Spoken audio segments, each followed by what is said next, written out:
நிலத்து பிரச்சனை சம்மந்தப்பட்ட பிரச்சனையை போ, இதை நான் சரி பண்ணி கொடுக்குறேன்னு சொல்லி உத்தரவு கொடுத்தேன். அது சொன்ன மாதிரி 28 நாளில் நடந்துருக்கு. அதே போல் கணவர் வேலை செய்கிற இடத்துல அவங்க வந்து இந்த வேண்டாப்பா ஆள் இதாக இருக்குது, நீ இது பண்ணிட்டு போ அப்படின்னு சொல்லி ஃபஸ்ட்லேயே நமக்கு வந்து அமுச்சு விட்டாச்சு அந்த இடத்த விட்டு இல்லையா. அந்த இடத்துல எவன் அமிச்சானா அவனே நான் கூப்பிடுவான் அப்படின்னு சொல்லி உத்தரவு கொடுத்துருந்தேன் இல்லையா. அந்த இடத்துல அவனே கூப்பிடுவான், அவனே கூப்பிட்டு அதே இடத்துல உன் வீட்டுக்காருக்கு அந்த வேலையை வாங்கி கொடுக்குறேன், ஏற்கனவே இருந்த வருமானத்தை கூட இப்போ அதிகமாக வாங்கி தரேன் அப்படின்னு சொல்லி சொன்னேன் இல்லையா. அதே போல் வருமானம் வந்தது, அவங்களும் கூப்பிட்டாங்க, எல்லாமே நடந்தது இல்லையா.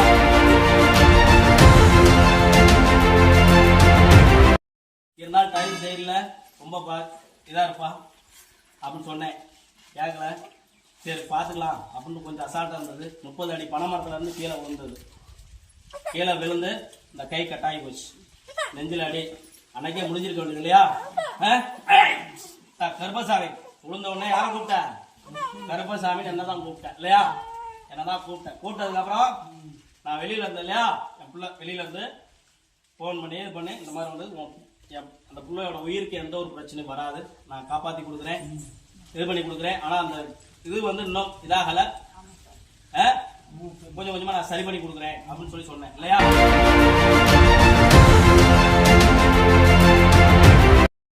என்னோட பேதி கல்யாணம் வேண்டாம் வேண்டாம்னு சொல்லிச்சு சாமி. அப்படியே கல்யாணம் வேண்டாம், எனக்கு இப்போதைக்கு வேண்டாம் அப்படின்னு சொல்லிச்சு சாமி. ஓ, அதை நான் சரி பண்ணி கொடுத்து, புரியுதா, நீ பார்க்குற ஒரு மாப்பிள்ளைய நான் ஒன்று அமைச்சு கொடுக்குறேன், அதில் எந்த ஒரு மாற்றம் இல்லை. அடுத்த தர கல்யாணம் முடிவாயிடுச்சுன்னு சொல்லி பத்திரிகையோட முடிவாயிடுச்சுன்னு பா அப்படின்னு சொல்லி உத்தரவு கொடுத்தேன். என்ன ஆச்சு? பத்திரிகையோட வந்துருக்கியா? எங்க பத்திரிகை கொண்டா கொண்டா பத்திரிகை. பாப்பா வாங்கிட்டு வருதா? எங்க வந்துருக்குதா? அதுதான் கருப்பசாமி, புரியுதா.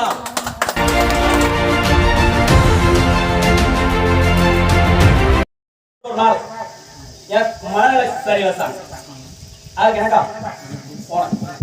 மனநிலை சரியில்லை சாமி அப்படின்னா வீட்டை சுத்தி வருவேன் சாமி, புரியுதா.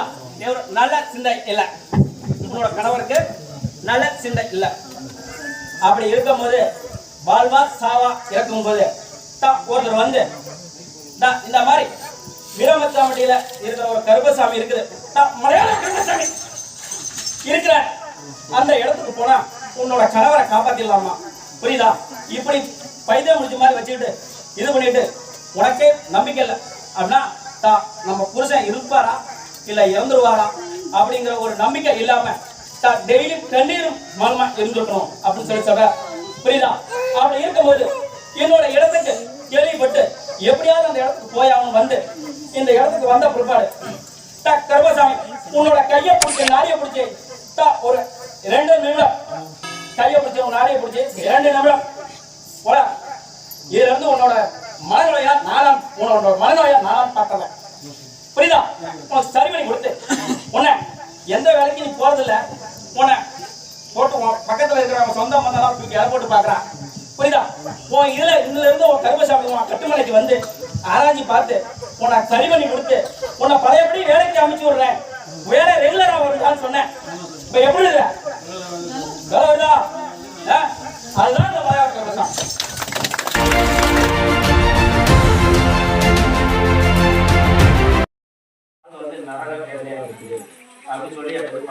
அதே போல அவன் என்ன வந்து சரக்கு அடிப்பானோ ஃபுல்லா சரக்கு அடிக்கிறது என்னால இது பண்ண முடியாது, மாசத்துல ஒரு ஆஃபு நான் கொடுத்தேன் அப்படின்னு சொல்லி எனக்கு இல்லையா.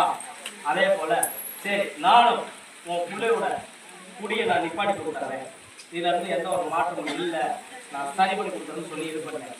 அதுல சரக்கு அடிக்கிறானா என்னப்பா? சரக்கு அடிக்கிறது எத்தனை மாசம் ஆகுது? 6-7 மாசம் ஆகுது. அப்படியே நிப்பாட்டியாச்சு இல்லையா.